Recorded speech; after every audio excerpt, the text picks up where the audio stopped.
أقدم أكتوتو إن እግዚአብሔር ቅድም ሁሉ ልዕሊ ሁሉ እግዚአብሔር አምላኽና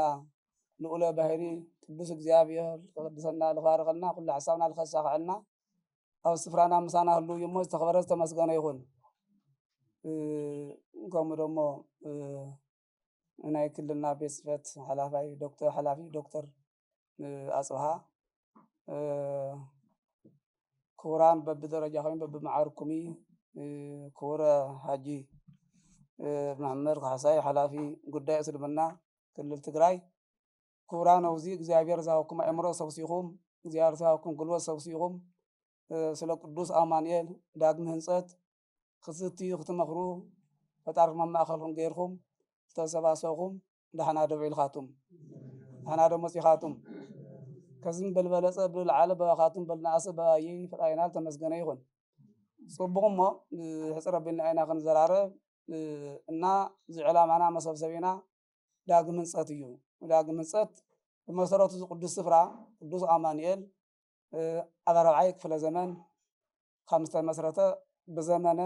ነገስ ኣብርሃ ወኣጽብሃ ነገስቲ ዓለም ታሪኹ የረድእ። ብምቕጻል ኣብ 1173 ዓመተ ምህረት ቅዱሱ ላሊበላ ወይ ድማ ጻድቁ ላሊበላ ካህንፁ ኣብዚ ቅዱስ ቦታ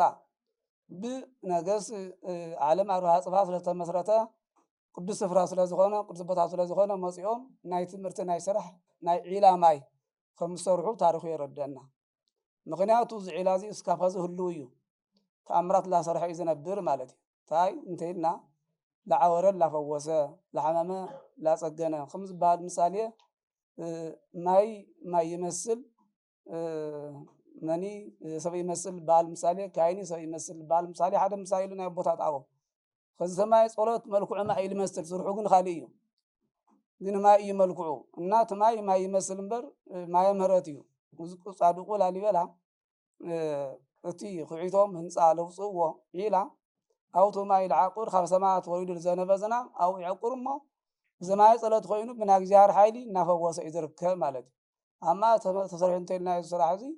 ኣብ 1173 ገደማ ዓመተ ምህረት ታሪኹ የረደና። ብምቕጻል ብ1992 እዚ ኸዚ ብጸላእ ዝፈረሰ ልዕሊ 20 መድፍዓት ወዲቕዎ 21 እቲ ሰለስተ ኣብ ቤተ መቅደሱ ከም ዝዓረፈ ህልው እዩ ኩሉ ማንም ዝፈልጦ ዓሪፉ እዚ ህንፃ እዚ ማእተ ተሰሪሑ ተናት ነበረ ተሃዲሱ ብ1992 ከም ተሰርሐ ወለዱ ዝፈልጥዎ ሓቂ እዩ። እና እዚ ብጸላኢ ኩለና ከምቲ ንፈልጦ ኣብ 2013 ብልመፀና መጥቃዕቲ ብናይ እግዚኣብሔር ፍቃድ ድዩ ብሓጢኣትና ድዩ ስሉ እግዚኣብሔር ንሕደገሉ ጸላኢ መፅኡ ፀገም ከም ዘብፅሐልና እዚ ሓደ ቦታ እዚ ፀገም ከም ዝበፅሖ እዩ ዓንዩ እቲ ሰለስተ መድፍዕ ኣብ ቤተ መቅደስ ከም ዝወደቐ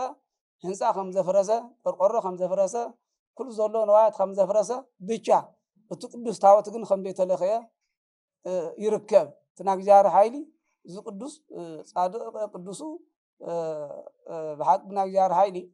እዚ ቅዱስ ኣማኑኤል ታቦት ህጉ ናይ እግዚኣብሔር ታቦት ስለዝኾነ ኣይተተንከፈይ ማለት እዩ። ከመይ እንተኢልናዮ እተው ለሎ መንበር ተወቂዑ እተው ለሎ ህንፃ ወዲሙ እተው ለሎ ንርታት ፈሪሱ ጭቁ ጨፈቁ እቲ ቅዱስ ታቦት ቅዱስ ኣማኑኤል ግን ታቦት ህጉ ስለዝኾነ ምንም ነገር ኣይተነኸይ። እዚ ሓደ ትምህርቲ ለኣና ንደቂ ሰባት ዝሕጉዝ ታሪክ እዩ። ይኹን እምበር ዝዓንዩ እኒኦ ዳግም ህንፀት ኣቦና ኣቡነ መርሃ ክርስቶስ ናይ ዞባ ምብራቅ ትግራይ ሃገረ ስብከት ሊቀ ጳጳስ ናይ መንበረ ሰላማ ላዕለዋይ ቤተ ክህነት ስራሕ መካያዲ ከዝም ዘለዎ ማለት እዩ ብ2016 ዕለት ወርሒ 6 ዕለት 17 ሙሉእ ጸሎት ኣድሪሶም ዳግም ህንፀት ንክስራሕ ካይን ተሰባስዩ ረዳ ቤተ ክህነት ተሰባስዩ ጸሎት ጸልዩ ዳግም ህንፀት ንክስራሕ ከም ዝፈቀዱ እዩ ማለት እዩ። ምክንያቱ ጸሎት ተዓብይ ሓይሊ ጸሎት እዩ። ልዕሊ ኩሉ ጉልበት ጸሎት እዩ። ብናይ ቤተ ክርስቲያንና ሕጊ ተይናዮ ተዓብይ መዶሻ ተዓብይ ልዕሊ መድፍዕ ልዕሊ ኩሉ ስራሕ ጸሎት እዩ ማለት እዩ። እና ጸሎት ጸልዮም እዚ ቁኑዕ ህዝቢ ኣብዚ ክሰርሖ ዳግም ህንፀት ንክገብሮ ኩለን ትካላት መንግስታውና የመንግስታዊ ድርጅት ኢደን ክመልሳሉ ኩሉ ብሓቂ ዝምልከቶ ገባር ሰናይ ዝልወፅኦ ወድዓዊ ፀገመ እዩ ኢሉ ክሰርሕ ብፀሎት ካብ ንመስረትዎ ብፁዕ ኣቦና ኣቡነ መርሃ ክርስቶስ ክገልፅ ይደሊ እና ኮይኑ እዚ ዕለት እዚ ከዓ ሰባሲብና ዘሎ ግዜና እግዚኣብሔር ሓይሊ እዩ ሰብ ይሓስብ እግዚኣብሔር ይፍፅም ሰብ ይምስርት እግዚኣብሔር ይውድእ መሰረቱ እግዚኣብሔር ጉልላቱ እግዚኣብሔር እዩ ስለዝኾነ እግዚኣብሔር ሰባሲቡና ኣሎ እሞ ሓዱሽ ኣእምሮ ብሓቂ ሓድስ ውስተ ከርስየ መንፈስ ርቱዕ ሓድሽ ውስተ ከርስየ ዝብል ልቢ ኣምላክ ዳዊት ይነግረና ሓድሽ ልቢ ሃበኒ ይብል ሓድሽ ልቢ በፂሕኻ ላፍ ከርስኻ ላፍ ልብኻ ይኣቲ ግን ሓድሽ ኣእምሮ ሰብ መቸም ይጎቱም ይበልሕ እሞ እዚ ነገር እዚ እዩ ኣብ ናመን ዘመን እዩ ዝዓንዩ እኒኦ እንታይ ኮይኑ ኢና ንሕና ኸ ልብል ነገር ናቦና ናይ ሃይማኖትና ናይ እምነትና ወይ ድማ ከም ዜጋ ናይ ዓድና ቦታ ልኽነፅ ኢልና ሓይሊ ፈጢርና ሓይልና እግዚኣብሔር እዩ ምምፃና ዓብይ ፀጋ ኣለካቱም ብሓቃን ብዙ ነገር እዚ መንፈሳዊ ሓቦ ይስምዐኒ ግዜ ገቢለ እግዚኣብሔር እዩ እግዚኣብሔር ኣብ ፈቀዶ እዩ ዝስራሕ እሞ እግዚኣብሔር ፈቂዱልና እዩ ዝመስል ብእውነት ኣንሕና ንኻና ደሊ ቅንዕና ፍቅሪ ሓቂ ምክንያቱ እዩ እግዚኣብሔር ደሊ በሪ ናይ ትበሪ ንኻፍቶ ብሓቂ ብቅንዕና ብፍቅሪ እርስ በርስና ተፋቂርና ተደጋጊፍና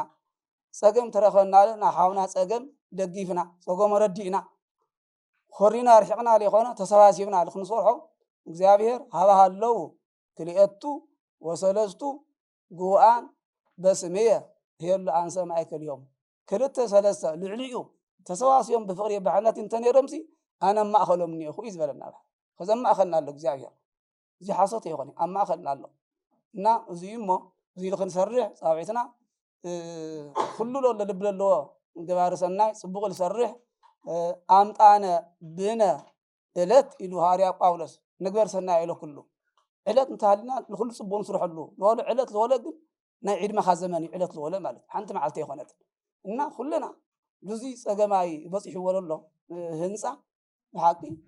ኩልና ልቢ እግዚኣብሔር ይሁና ኣብ ውሽጢ ሃገር ንነብር ኣብ ወፃኢ ዓለም ንነብር ኩልና ብእውነት ፍጡራት ማለት እዩ ፅቡቅ ስራሕ እግዚኣብሔር ይሐጉሶ ፅቡቅ ስራሕ ንክንሰርሕ ፃውዒትና ብስም ቅዱስ ኣማኑኤል ነቅርብ ኣነ ክብሪ ሃበለይ ከመስግን ደሊ ግን ያው ሓጂ መሐመድ ካሕሳይ ሓላፊ ጉዳይ እስልምና ክልል ትግራይ ኣብ ማእኸልና ተረኺቦም ናትና ዋኒን እዩ ኢሎም ብሓቂ ዓብይ ምስግና ኣለኒ ኣንሕና ሓደ ኢና ክልተ ገፅ ኢና ሓደ ኣካል ኢና ተደጋግፍና ኢና ብክትኩሉ ኩለትና ፀዋዕትና ናብ እግዚኣብሔር ኢና እሞ እዚ ናይ እግዚኣብሔር ስፍራ እዚ ናይ ቅዱስ ቦታ ኢድና ንሓውሰሉ ኢና ብሓሳበይ ብምክሪ ብኩሉ ኢሎም ኣብ ማእኸልና ምርኻቦም በእውነት ዓብይ ንኣዳ ኣለኒ ከተመስግኑ ለይደሊ ብኦም ከተዋሃበ ዕድል የመስግን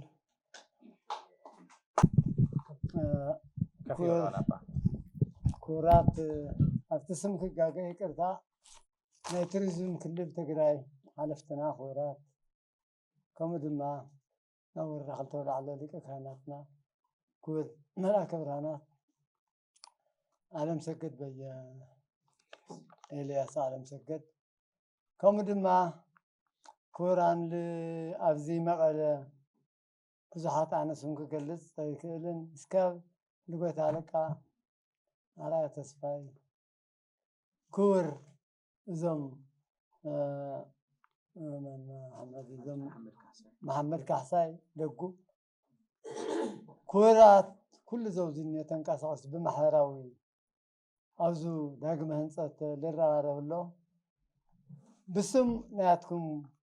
ክብሪ ኮይኑ እግዚኣብሔር ክብሪ ምስጋና ይብፅሕዮ ሰብ ወጣና እዩ ፈፃማይ ግን እግዚኣብሔር እዩ ተጀግኒን ሰብ ይማእኸል ንፍፃመ ግን ዝበቃ ሰብ ኣካል ዓቕሚ የብልና ፈፃመ እግዚኣብሔር እዩ እቲ ሓሳባትና እግዚኣብሔር ፍፁም ይግበሮ ብምቕፃል እቲ ደብርና ብራብዓይ ክፍለ ዘመን ናይ ኣብርሃ ዋፅዋ ስብከት እዩ ተጀሚሩ ክኸድ ተሎ ንኻልኣይ እዩ ቁሩብ ዕንወት ተጀሚሩ እኒኦ መፂኡ እናተሰርሐ መፂኡ እንተሎ ብዘመነ መሳፍንቲ እዮም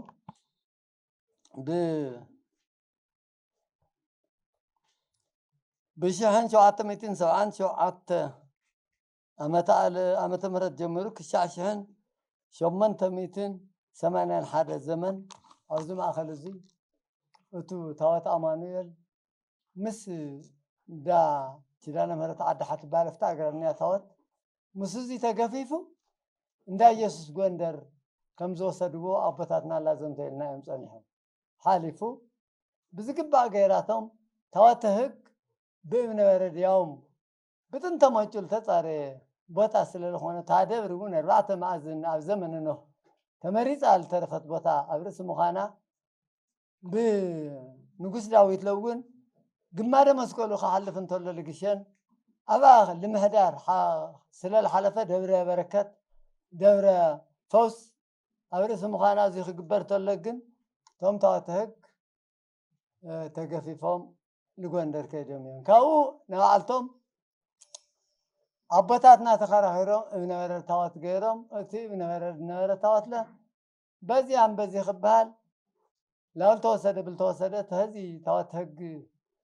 عبي بتأمر تاريخ النيو ثلاثة توات خلطة توات مسوء ما خيلو ضاعت هاي لغيد أنا مريم بحال نايم عاقو نور عبي كما قاتامي بلغا خيرهم أبلغا خيرهم عفتو بوتا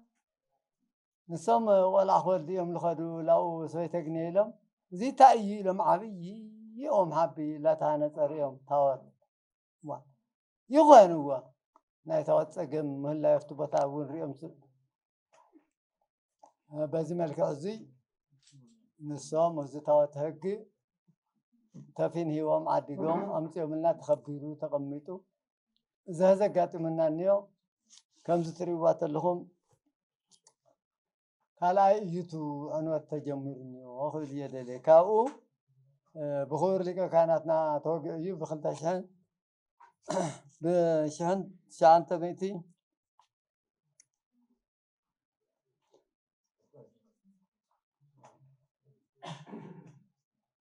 بشهن بحر شهن حادميتن 73 عام مهرت زي لالي لا كما غيرو انصت بالجمره بلقيتو منقر كيدي خوزي وخيدو 10 حدا بيت كريستيانات هلالي بلا خانز تولو تعرفوا ايو كاو تقاتل نير تقاتل بشيخ از بشيخ ازال حدا ملكت بالهاو بسو خندو تتوات هق تمال سلا بوتواتي نير نجر كن زهزي قتي منا نيوتو قتي من نيو كلاتنا نري لنا ايو سلازي ازغل زي خبرت له أتو بوتا ناي كبر بوتا أتو بوتا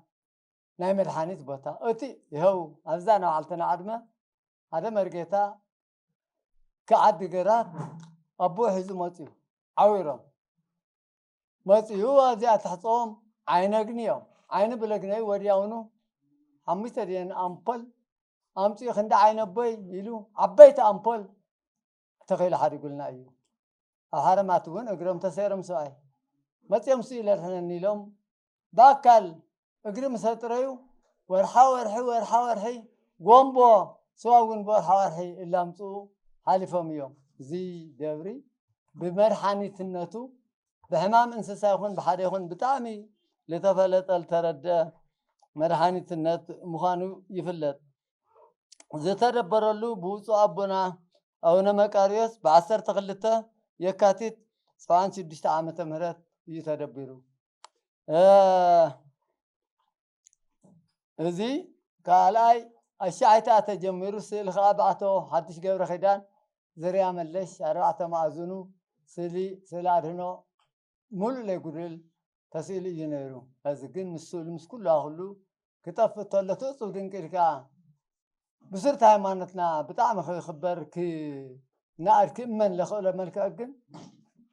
كرسامر لبال منالاش كنت للا خافا خلي فلطيو افتاتا وتهك بالعلاي توقيس بتحتاي توريقس زغل مساقل عنيس ابن وردات للوس كافزير رألوس مسحفتي سولي بقوانو تبواج قلو خيري زغل خيقبرقن زم تهك بس ودين كالكات استنكر اتخل حنت تتنكف ساتهم طرح وزيهم طرح زخلا ورا زخلو سلسة مرفع لا وسلالاتي كاب عسرة حادي يفتقد متاتو عيلو عسرة حادي مرفع مالت تنا سلسة وهو قاتلوا 10 أنت مرفع جن افتقد ميو عيلو مالتيو وزيجن لحمر كالي هيتا تنكوفي تمتوات هزب لومي كيهنس يو هيتا يختبل كبد يو እግዚአብሔር ግን ተአምሩ ክገልጽ ኣብ ታወት ዲኻም የፈጠረልና ኣብራግ መህንጸት ለበለ ይቱ ዲኻምና ኮን ክኢልንዮ ስለዚ ኣነ ብሕፅር ለበለ መልክዑ ክሕልፈል ደሊ ኩሉ ግዜ ብቴሌቪዥን ይኹን ብኩሉ ላሕለፍና ኢና ፀኒሕና እቲ ህዝብና እቲ ሓውና እቲ ቤተሰብና እቲ ወገንና يوم هاي ما انتون تغطي فلالنا نحنا ناتو مسانا لعانية أحمد نجاش كله تو تقامو أمنا هنا لا قلت ناساتهم لا قلتو حدا كم حدا غلطنا قاري كم حدا لب مخارخونا إنا نخد لنا سلازي داقم هنسات لزو بيت خريستيانا لخبال لقن بزوح قاع قلتهم ورد دي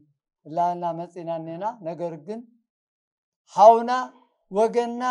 بللو أنا قر تراري ونحن فتصمه بمخانا بعبية تسفائية لمن للهو سلازي تسفانا فتصم الخوان فتاري علامات فتصم تاكبارنا بفتصم الخيرينا بتحتنا إذا يزنتو وسوات لك زهر الشيء نكو عرخة لنا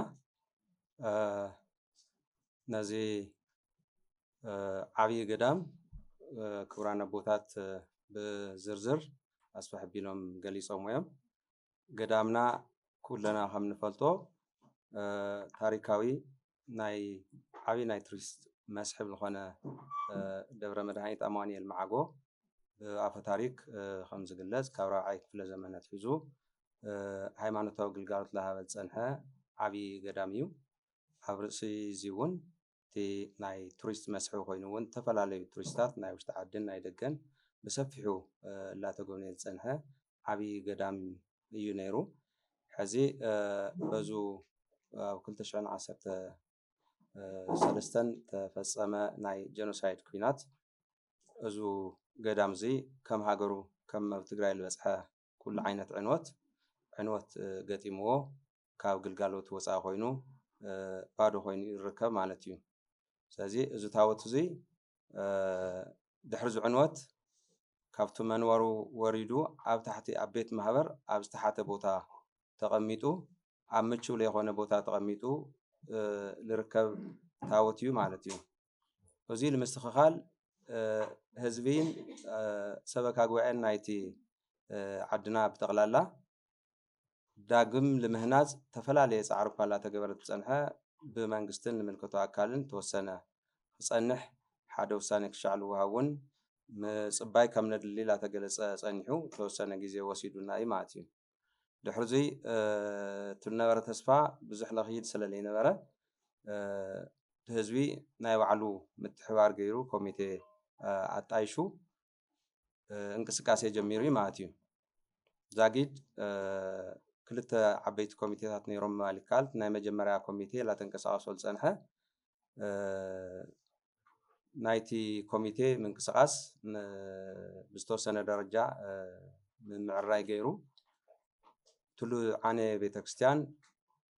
كان بحدش المسرح حمد ممرمار مسمقال يونيفرسيتي بمخان حمد مرمرة لخكايد من قسقاس غيرو وصيتون ياو ترخيو ماتيو كاو قصيلو كما غير كايو داغم مليسكا خنص لخلزو غدامو زيون تو كوميتي مس او كابينا ركو تولدتن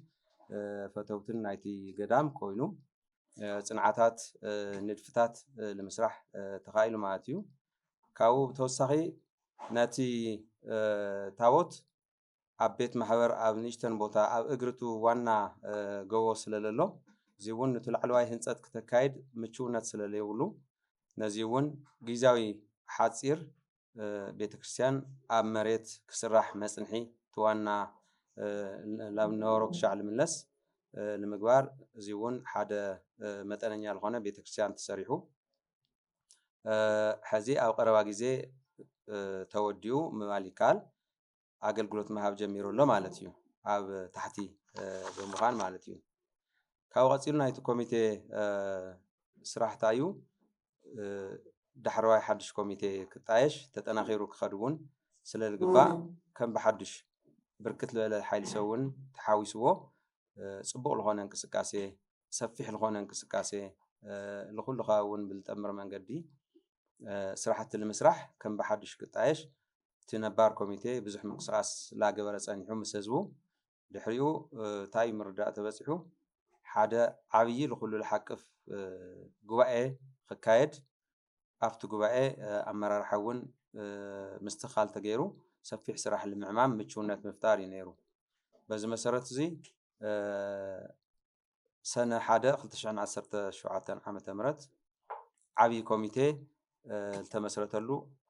ሓደ ዓብይ ጉባኤ ኣብ ከተማ ውቅሮ ኢዛና ሳይዛና ሆቴል ጉባኤ ተኻይዱ ኣብኡ እቲ ዓብይ ኮሚቴ ተመስሪቱ ዝተፈላለየ ንኡሳን ኮሚቴ እውን ዘለዎ ኮይኑ ክቅረፅ ተገይሩ ማለት እዩ በዚ መሰረት እዚ ተጣየሸ ኮሚቴ ስርሑ ትጅምር ተሎ ናይ መጀመርያ ኣመሓውር ነበረ ክፍተታት ኣብ ኣሰራርሓ ነበሩ ምምዕራያት ምቹውነታት ንምስትኽኻል ፃዕሪ ተገይሩ እዩ ኣብ ዝሓለፉ ስራሕትታት ነበሩ ስራሕትታት ንምርኣይ ተፈቲኑ እዩ ብዋናነት ግን እዚ ሕዚ ተጣይሹ ዘሎ ዓብይ ኮሚቴ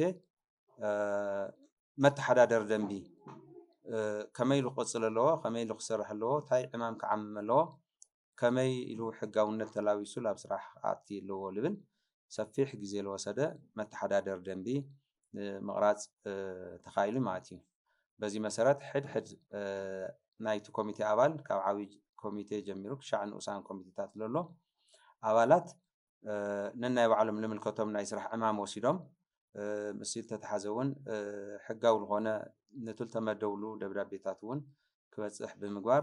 ዕላዊ ስራሕ ላብ ምስራሕ ተኣትዩ ማለት እዩ ስለዚ እዚ መሰረት ብምግባር ንቅድሚት ከመይ ዝቅፅል ዙ ኮሚቴ እዚ ከመይ ገይሩ እዩ ዙ ገዳም እዚ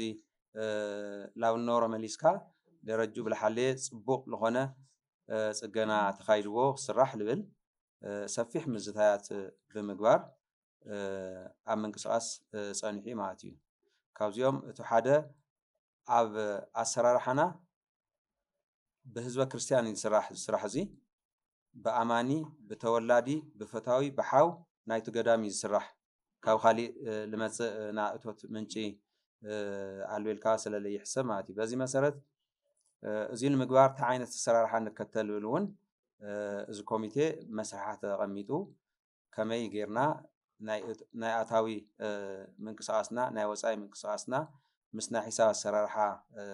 ክዝምን መልክዕ ብለለዎ ምንቅስቃስ ክህልዮ ይኽእል ልብል ስራሕትታት ተሰሪሑ በዚ መሰረት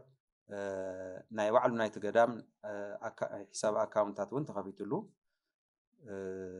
ሕድሕድ ሰብ ካብ ዝተፈላለየ ቦታታት ኣብ ደገ ዘሎ ይኹን ኣብ ውሽጢ ዓዲ ማንኛውም ዝገብሮ ወፍያታት ብቐጥታ ላብቲ ገዳም ኣታዊ ክኾን ብግለሰባት ኣቢሉ እንተይኮነስ ብቐጥታ ላብቲ ገዳም ኣታዊ ብምዃን ኣብ ስራሕ ክውዕል በቲ ኮሚቴ እውን ነናይ ባዕሉ ውሳነታት ተወሰኖ ኣብ ስራሕ ክውዕል እዚ ፅቡቅ ምርዳእ ተፈጢሩ ማለት እዩ ስለዚ በዚ መንገዲ እዚ ኣቢልካ እቲ ምንቅስቃስ ኣብ ፅቡቅ ደረጃ ይርከብ እቲ ዓብይ ቀፂሉ ዝተሓሰበ መደብ ድማ እዚ ናይ እቶት መተኣኻኸቢ ቴሌቶን እዩ እዚ ናይ እቶት መተኣኻኸቢ ቴሌቶን ብዋናነት ብርክት ዝበለ ናይ እቶት ምንጭታት እውን ክዝርጋሕ ታሳቢ ዝገበረ እዩ እንታይ እዩ ቀጥተኛ ወፈያ ኣብቲ እቶት መተኣኻኸቢ ቴሌቶን ብዝተፈላለየ መንገዲ ናይ ጨረታ ናይ ምግቢ ናይ መስተ ናይ ሽይጣት ትኬታት ዝተፈላለዩ ዓይነታት ምድላዋት ገይሩሎ ኮሚቴ በዚ መሰረት ኣቢልካ እቶታት እውን ብፅቡቅ መንገዲ ክተኣኻኸብ ሕጋዊ መንገዲ እውን ክኽተል ፅቡቅ ስራሕትታት ሰሪሑ እዩ ማለት እዩ እዚ ከምዚ እናሃለየ ብዓዲ ኣብቲ ከባቢ ብዝነብር ሕብረተሰብና እውን እንታይ እዩ ኩሉ እቲ ሕብረተሰብ ሙሉእ እንቅስቃሴ ሙሉእ ሓገዝ ክገብር ወሲኑ ዛጊድ ኩሉ ዝተወሰነ ወጭታትና ንምሽፋን ኣብቲ ንገብሮም ናይ ቴሌቶን ስራሕትታት ናይ ጉልበት ይኹን ናይ ተፈላለየ ናይ ወናብር ይኹን ናይ ምግቢ ምቕራብ ይኹን ተፈላለየ ስራሕትታት ዳርጋ እቲ ሕብረተሰብና ክሽፍኖ ቃል ኣትዩ ናይ ሓለዋ ስራሕቲ ናይ ሰንቲ ምጉዝጓዝ ስራሕቲ ካልኦት ናይ ምትእንጋዝ ስራሕትታት እውን ሕብረተሰብ ሙሉእ ብሙሉእ ሓላፍነት ወሲዱ ኣብ ስምምዕነት ወፅሑ ኣብ ምድላው ይርከብ ማለት እዩ በዚ መሰረት ጽቡቕ ምንቅስቓስ ጽቡቕ ኣፋፍነቶ ኣሎ ኣቦታት ናይቲ ቤተክርስትያን እውን ተይቃረዩ ዋና እቶቶም ምባል ይከኣል ኣብ ዓመት ሓንቲ ግዜ ኣብ ደብረ መድኃኒት ኣማኑኤል ማዓጎ ለኣተኣታዊ እዩ ትልሐሸ ልበሃል ከግኒዎ ልኽእሉ ኣታዊ ልበሃል ምስ ደሞዝ ተታሒዙ ምስ ካሊእ ናይቲ ቤተክርስትያን ወጪ ተታሒዙ ማለት እዩ እቶም ኣቦታት ግን ልዕሊ ዝገዳም እዚ መሊስካ ምህናፅ ኣጀንዳ ይብልናን እዚ እቶቱ እዚ ብደሞዝ ወይ ለኻሊእ ስራሕቲ ምዃን ተሪፉ እሱ ካልኣዋይ ተራእዩ ብዋናነት ግን ቤተክርስትያንና መሊሱ ላብ ዝነበሮ ተሃኒፁ ኣገልግሎት ክህብ መስሕብነቱ ክቕፅል ሃይማኖታዊ ትሕዝቱ እውን ብፅቡቅ ደረጃ ክቕፅል ኣብ ምግባር ንሕና እውን ቃል ኣቲና ኢሎም ወሲኖም እዮም ማለት እዩ ስለዚ በዚ መሰረት እዚ ናኩሉ ሕብረተሰብ ካብ ጫፍ ጫፍ ለሎ ተወላዲ ፈታዊ ናይቲ ገዳም ኩሉ ብሙሉእ ሓይሊ ብሙሉእ ልቢ ብሃንቀውታ ዝፅበዮ ናይ ዳግም ህንፀት ስራሕቲ ስለ ዝኾነ ብጣዕሚ ፅቡቕ ተስፋ ዘለዎ ኮይኑ ንሪኦ ማለት እዩ ስለዚ እዚ ናይ ሎማዓንቲ ጋዜጣዊ መግለፂ እዚ ክነበስር ተለና እዚ ተስፋ እዚ ሒዝና ብሰፊሑ ፅቡቕ ምስራሕ ከም ልከኣል ብለመላኽት መንገዲ ሕብረተሰብና እውን ክርዳእ በዚ ኣጋጣሚ እዚ ኩሉ ኣብ ደገ ኣብ ውሽጢ ዘሎ ሕብረተሰብና እውን ብለይ ምንም ስኽፍታ ኣሰራርሓና ኣፅፊፍና ኩሉ ሲስተምና ምስ ባንኪ ምስ ናይ ፋይናንስ ኣሰራርሓ ሲስተም እውን ተኣሳሲርና ብዘይ ምንም ሰኸፈት ብቐጥታ ምስ ባንክ ብምትእሳር ሕጋዊ ደረሰኝ ብምሃብ ምስክር ወረቐታት እውን ኣዳሊና ኣለና ሕድሕድ ወፈያ ዝሃበ ሰብ ካብ ዝተወሰነ መጠን ዝዓቐብ ኣታዊ ዝገብር ደረጃ ጌርና ኣሎ ኣለና በዚ መሰረት እዚ ግልፂ ብዝኾነ ቀልጢፉ ላብ ስራሕ ዝኣቲ ብለይ ምንም ምንጥብጣብ እቲ ገዳም ኣብ ቀረባ ግዜ ዝስረሐሉ መንገዲ ምፍጣር ኣብ ዓብዪ ዝግጅት ኢና ንግነ ስለዚ ኩሉ ሕብረተሰብ ዝከኣሎ እዚ ተገንዚቡ ኩሉ መዳይ ድጋፍ ክበና በዚ ኣጋጣሚ እዚ ፃዊዒት ይቐርብ ኣብ መጨረሻ ምጥቕላል ቢሮ ባህልን ቱሪዝምን ክልል ትግራይ ካብ መጀመርያ ትሒዙ ካብ ፅንዓት ካብ ምድጋፍ ብዝተፈላለየ መንገዲ ተወዲብና ብዝተፈላለየ ብውልቃ እውን ብዝተፈላለየ መንገዲ ንምሕጋዝ ዘርእይዎ ዓብዪ ዝኾነ ፃዕርን ግድስነትን ብጣዕሚ ከመስግን ይደሊ ኣጋይሽ ኣብዚ ተዓዲምኩም ለመፃኹም ኣሕዋት ናይ ሙስሊም ማሕበረሰብ መራሕቲ እውን እና ናይ ባዕልና ዝኾንኩም ዕዱማት ሰብ ዋና ሰብ ጉዳይ ስለ ዝኾንኩም ኣብዚ ምግናይና ብጣዕሚ ክብረት ያበለይ ይቐኒየለይ ክቡር ኣቦና መላከ ብርሃናት ኤልያስ ኣለምሰገድ ዋና ማሓዳሪ ቤተ ክህነት ወረዳ ክልተ ኣውላዕሎ ኣቦና ሊቀ ብርሃናት ሓጎስ ገብረ ሚካኤል ሊቀ ደብሪ ደብረ መድኃኒት ኣማኑኤል ማዕጎ ክቡር ኣቦና ሓጂ መሐመድ ካሕሳይ ዋና ጸሓፊ ሓፈሻዊ ጉዳያት እስልምና ትግራይ ተወከልቲ ህዝብን ምምሕዳርን ጣብያ ነጋሽ ፈተውቲ ዓዲ ተወለድቲ ዕዱማት ኣጋይሽ እንኳዕ ብሰላም መጻኹም ኣጋጣሚ ኮይኑ እዚ መዓልቲ እዚ ንኣና ፅቡቕ መዓልቲ እዩ ኣብ ብጣዕሚ ዓብዪ ጉዳይ ተራኺብካ ፃውዒት ሓገዝ ንምግባር ዝሰኣናዮ መሊስና ከነግኒ ዝደነነ ርእሲ ክቐንዕ ዝገብር ዓብዪ ጉዳይ እዩ ነዚ ምክንያት ዝኾንኩምና ኩላኻትኩም ሞሳ ይግበአኩም ብጣዕሚ ዓብዪ ተበግሶ እዩ ኣብዚ ብቀጥታ ይኹን ብተዘዋዋሪ ብሞያ ብመሪሕነት ብገንዘብ ሓገዝ እንዳገበርኩም ዘለኹም ኣካላት ብምስጋና ክንጅምር ኣማኑኤል ማዕጎ እቲ ኩናት ፅንተት ኣብ ዝተጀመረሉ ኣብ ብጣዕሚ ሓፀርቲ ኣዋርሕ ውሽጢ መርኣያ ጭካነ ፀላእቲ ዝኾነ ኮነይ ተባሂሉ ዝዓነየ ሓድጊ ትግራይ እዩ መርኣያ ኩሎም ዕንወታት ሓድጊ ትግራይ እውን እዩ እዚ ኣጋጣሚ ሃንደበት ዕፃ በፂሕዎ ዘይኮነስ ብትልሚ ኮነይ ተባሂሉ ልዕሊ 20 መዳፍዕ ተተኪሶም ተዓንቶ ብሊቃውንቲ ይግለፅ ዝነበረ ዓይነት ወፅዓ ማሰይቲ ዕንወት ዝበፅሖ ሓድጊ እዩ ከም ንቡር ካብቲ ዝዓነዮ ብጣዕሚ ነዊሕ ፀኒሕና ደንጊና ኢና ኣብ ዝዋኒን እዚ ተኣኪብና ዘለና ምክንያቱ ይፍለጥ እዩ እዚ ብብዙሕ መንገዲ እስካብ ሕዚ ምድንጓዩ ናይ ባዕሉ ዝኾነ ዓብዪ ኪሳራ ከም ዘብፅሐልና ንኣምን ኢና ሓደ ኣማኒኤል ማዕጎ ብዘለዎ ናይ ጂኦግራፊ ኣቀማምጣ ከም ወለዲ ኣክሱማውያን ከም ቦታ ክልተ ብላዕሎ ነጋሽ ናይ ሃይማኖት ምክእኣል ምክብባር ሃይማኖታዊ ኣፈላላይ ፀጋ እምበር ሸኽሚ ከም ዘይኮነ ገይፅ እምበር ዕዳ ከም ዘይኮነ ካብ ዘርእዩ ብልጫ ትግራይ ብብዙሕ መንገዲ ክንገልፀሉ ንኽእል ስጋዕ ሎሚ ዘመናት ተሻጊርና ዘይተሸርሸረ ክብሪ ሰዋና ክንኾን ካብ ዝገበረና ሓደ ሓድጊ እዩ ብኣጋጣሚ ኮይኑ ምስ ታሪካዊ መስጊድ ነጋሽ ተመሳሳሊ ዕፃ በፂሕዎም ኣብ ዝተፈላለየ ግዜ ንኩሎም ዝኸውን ናይ ፅገና ፃዕሪ ኣብ ንገብረሉ ግዜ ቀኒዕና መስጊድ ነጋሽ ኣብቲ ሕዚ እትሪእዎ ዘለኹም ብርኪ በፂሑ ኣሎ ኣማኒኤል ማዕጎን ካልኦት ሃይማኖታዊ ታሪካዊ ሓድግታትና ሕዚ እውን ካብ ቃንዛ ኣይወፁን ቃንዛ ሓድግታት ቃንዛ ህዝቢ ትግራይ እዩ ቃንዛ ሰብኣውነት እዩ ስለዚ እዚ ብፅባሕ ዘይበሃል ግን ቃዕ መሲእና እስካብ ሕዚ ዘፅናሕናዮ ዓብዪ ዋኒን ትግራይ እዩ እስካብ ሕዚ ብምፅንሑ ካብ በሰላ ከይንወፅእ ቃንዛ ኩናት ከይንርስዕ ርእስና ከይነቐንዕ ብዛዕባ ካልኦት ዓበይቲ ልምዓታት ከይንሓስብ ካብ ዝገበሩና ዓበይቲ ስብራታት ሓደ ኣብ ሓድግታትና ዝረአዩ ዕንወታት እዮም ካብኣቶም ከዓ ናይ ኣማኒኤል ማዕጎ ግዝፍ ኢሉ ይረአ በቀማምጡ እውን ብርኽ ኢሉ ብመንገዲ እውን ቀረባ ኣብ ማንኛውም ግዜ ጉዕዞ ትገብር ብቀረባ እናርአኻዮ ክትሓዝን ርእስኻ ክተድንን ትመዓልቲ እሱ ክትዝክር ትወፅዓሱ ኣብዚሕኻ ኣምሪርካ ክትፀሎን ልበፅሐካ በደል እውን ከይትርስዕ ዝገብር ዓብዪ ማህሰይቲ እዩ እዚ ኣብ ሂወት ተጋሩ ኣብ ሞራል ተጋሩ ኣብ ሓድነት ተጋሩ ኣብ ክብሪ ተጋሩ ዘብፅሖ በሰላ ቀሊል ኣይኮነን ንኣኻትኩም መንጋር ዘድሊ ኣይኮነን እዝን ካልኦት ተወሰኽቲ ኣብ ሓድግታትና ዝተረኣዩ ዕንወታት ናይ ሰላም ፃዕርታትና ዕውታት ንኸይኾኑ ሓድነትና ቶሎ ከይምለስ ሞራልና ተመሊሱ ኣብ ትኩር ዝኾነ ናይ ሕዌት ናይ ልምዓት ናይ ዳግም ህንፀት ስራሕቲ ከይንሰርሕ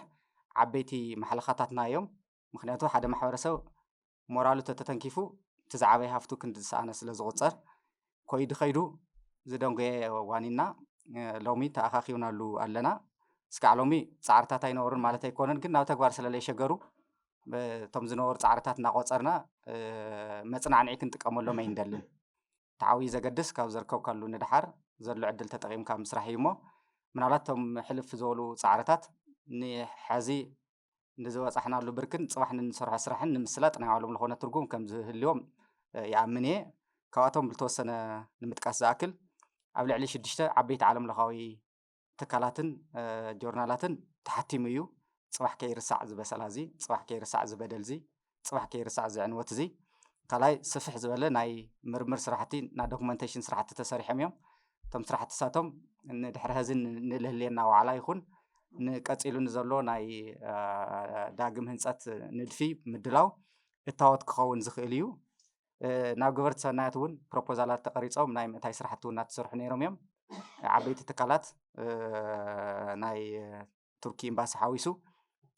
ኣብ እምነት ኣፈላላይ ንዘይምፍጣር ኣብ ነጋሽ ንዝግበር ፃዕሪ ኣብ ኣማኒኤል እውን ተመሳሳሊ ሓገዝ ንምግባር እውን ኣወንታዊ ዝኾኑ ምልክታት ነይሮም እዮም ናብ ተግባር ኣይሸገሩን ምስ ኮሚሽን መፅናዕቲ ጆኖሳይድ ትግራይ ቢሮ ባህሊ ቱሪዝምን ምስ ወረዳ ቤተ ክህነት ምስ ህዝብን ምሕዳርን ጣብያ ነጋሽ እውን ዝነበሩ ፃዕርታት ነይሮም ከይዲ ከይዱ እዚኣቶም ከይድታት እምበር ውፅኢት ዘየምፅኡ ንነዊሕ ግዜ ናይ ዕንወት ገዳምና ሕቶ ዘይመለሰ ስለ ዝነበረ ከይዲ ከይዱ ሎም በፂሕ ኣሎ ታዓብዪ ነገር ሰብ ይሓስብ ዝጋበረ ይፍፅም እዩ ኣብ ዝርከብናሉ መዓልቲ ፅቡቅ ስራሕ ምስራሕ ንዘባኸናዮም ግዜታት ዓባይ መካሓሲ ክኸውን ይኽእል እዩ ብጣዕሚ ዓብዪ ደስ ዝበለና ከም ቢሮ መብዛሕትኦም ሕቶታት ካብ ክርስቲያን ጥራሕ ይመፁን ነይሮም ካብ ተወላዲ ጥራሕ እውን ኣይመፁን ነይሮም ዝኾነ ፍጡር በቲ ከባቢ ክሓልፍ ብዝረአዮ ኣብ ሕትመታት ብዝረአዮ ኣብ ሚድያ ብዝረአዮ ቁፅሪ ናይ ኣማኒኤል ማዕጎ እቲ ኩናት ፅንተት ህሉ ዝኾነ በሰላ ገዲፉ ምሕላፉ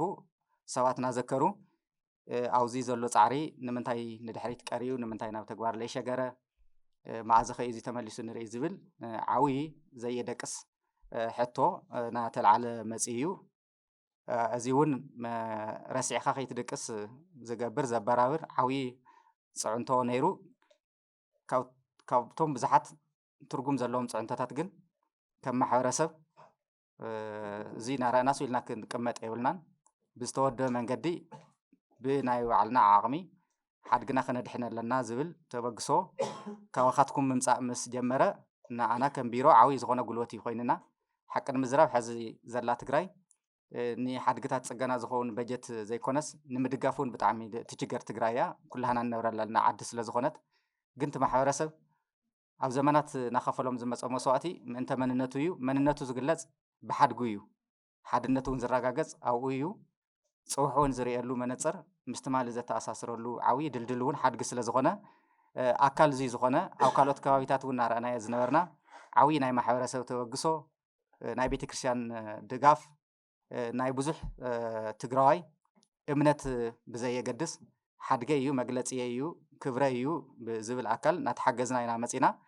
ኣካል እዚ ኮይኑ ሎማዓንቲ ስለ ዝረኸብናዮ ክብሪ ይስምዓና ሞሳ ተዓደሉ ክብል ይፈቲ ሓዚ ንሕና ከም ህልዋት ዝሓለፈ ወገን ንትግራይ መስዋእቲ ከፍ ኢሉ ዝሓለፈ ድሕሪኡ ንዘላ ትግራይ ኢሉ እዩ ድሕሪኡ ንዘላ ትግራይ ፅባሕ ንትህሉ ትግራይን ከዓ መሰረታ ሓድጋ እዩ ክብርታታ እዩ ስለዚ ካብቶም ዝተተንከፉ ክብርታት ሓደ ንምምላስ ኣብዚ ስለ ዘለና ናይ ህልዋት ዕዮ ገዛ እውን ስለ ዝኾነ እዚ ፀገም እዚ ከይተፈትሐ ሕሊናና ዓሪፉ ፅሩይ ድቃስ ክንድቅስ ፅባሕና ክንእምት ዘኽእለና በሰላ ስለ ዘይኮነ ካብዚ በሰላ እዚ ንምውፃእ ግድን እቲ ዝወደቐ ክብሪ ክምለስ ሓድግና ክፅገን ኣለዎ እዚ እስካብ ሕዚ እናረኣናዮ ብዝመፃና ኣብ ውሕዳት ከባቢታት ዕድል ገጢምና ናይ ደገ ዓቕሚ ንምርካብ ክኢልና ኢና ንኩሉ ከባቢታት ትግራይ ግን ክንረክበ ኣይንኽእልን መንግስቲ ትግራይ እውን እዚ ዝሽከሞ ኣይኮነን ምክንያቱ ትግራይ ካብ ዝኣተየቶ ማህሰይቲ ከይወፀት ዝነበራ ቃዕሚ ሕልፊ በቲና ኣብ ፀገም ዘላ ዓዲ ስለ ዝኾነት ዓድና ካብዚ ንላዕሊ ከይትፅገም ፅባሕ እውን ዝኸፈ ነገር ከይመፀና ሎሚ ኣብቶም ንኩላህና ዘሕብሩና ዓበይቲ ናይ ሓድነትና መሰረታዊ ዝኾኑ ሓድግታት ንምፅጋን ግድን ክንራኸብ ስለ ዝነበረና ኣካል እሱ እዩ ስለዚ ካብ ዘይሓፈርናሉ ከባቢለ ካብ ዘይሓፈርናሉ ዋኒንለ ምዃኑ ብዙ ኣጋጣሚ እዚ ኣፍልጠለ ምስጋና ይግብኦ ሕዚ ብዘሎ ህልው ኩነታት ኣብ ብዙሓት ከባቢታት ከምዚ ማሕበረሰብ ተወዲኡ ተሓጋጊዙ እቲ ወለድና ዘፅንሕና ናይ ዓርሲ ምርኮሳ ፍልስፍና